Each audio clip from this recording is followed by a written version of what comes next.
చెప్పాలంటే ఇక్కడ రవితేజ గారు మన హరీష్ శంకర్ గారు కలిసి వచ్చిన సినిమా ఎంతో బ్లాక్ వస్తుంది అనుకున్నాం.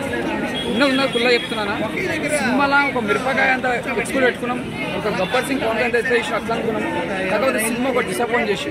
మ్యూజిక్ ఎట్లుంది? మ్యూజిక్ బాగుంది, హీరోయిన్ బాగుంది, యాక్టింగ్ కొత్త వాళ్ళు తీసుకొచ్చిన బాగున్నాడు. ఒక జగపతి బాబు యాక్టింగ్, విలన్ యాక్టింగ్ మనం ఇచ్చి పడేసాడు. అంటే ప్రతి సీన్ చూస్తే మనం ఒక డిఫరెంట్ గా చూపిస్తాం అనుకుని చూపించలేకపోయింది మన హరిశంకర్ గారు. అప్పటికి ఇప్పటికి చాలా డల్ అనిపిస్తుంది హరిశంకర్ గారు. ఎందుకో చాలా డిఫరెంట్, అంటే స్టోరీలో కూడా కొద్దిగా అక్కడక్కడ కూడా కొద్దిగా చేంజ్ అనిపించింది. ఎందుకంటే మ్యాక్సిమం అయితే ఇన్కమ్ ట్యాక్స్ అంటే అది నార్మల్ స్టోరీ, అది ఎక్కడైనా అది అవినీతి ఒక్కొక్కటి తీసుకోండి, ఒక భారతీయులు తీసుకోండి, అవినీతి అనేది అది కామన్. అది 100 కోట్లు అంటున్నారు, అవుతుందా? ఏంది బాక్స్ ఆఫీస్ అది అట్లా అనొద్దు. సినిమా ఇట్టుంటే 100 కోట్లుగా దాన్ని దాటి ఓడుతుంది. ఎవరికైనా నేను కూడా ఫ్యాన్ రైటేజ్ ఓన్గా చెప్తున్నా, ఆయన యాక్టింగ్ నేను హ్యాట్సాప్ చెప్తున్నా. సినిమా బాగుంటే ఆటోమేటిక్ 100 కోట్లు క్రాస్ చేస్తారు. సినిమాలో స్టోరీ దమ్ము ఉండాలి, మీరు కథ బాగుండాలి, ఆటోమేటిక్ క్లిక్ అవుతుంది. మెయిన్ అలా మన ఇంకోటి చెప్పాలి మర్చిపోయినా, టిల్లు వస్తుంది, డీజే టిల్లు హీరో వస్తుంది, జొన్నలగడ్డ హీరో. ఆయన వచ్చిన మాత్రం సినిమాలో హైలైట్ అనిపిస్తుంది. ఇంటర్వెల్ తర్వాత ఫైట్ సీన్ వస్తుంది, ఫైట్ చేసిపోతాడు, హీరోయిన్ కాపాడడానికి వస్తాడు. ఆయన మాత్రం హ్యాట్సాప్ చెప్పాలి, ఆయన చూపించగానే కొద్దిగా ఉల్లాసం ఉత్సాహం అనిపించింది.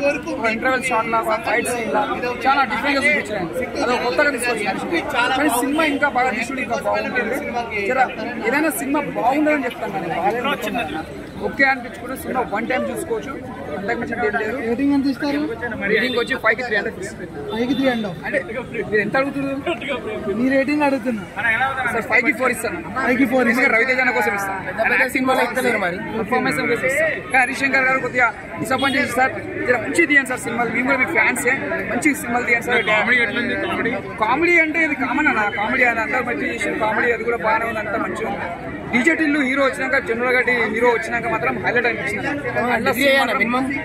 Minimum degree IT income tax IT raids కదా, రైటింగ్స్ ఇన్కమ్ ట్యాక్స్ అది కామన్ కదా, మినిమం డిగ్రీ చేయాలి సినిమా చేయాలి. అంటే అది పక్క పెట్టే డిగ్రీ సినిమాలో స్టోరీ బాగుంటే కూర్చున్న సీట్ మాత్రం చూస్తారన్న అంతే. సినిమాని నేను చూసాక నాకు అర్థమైంది అనమాట.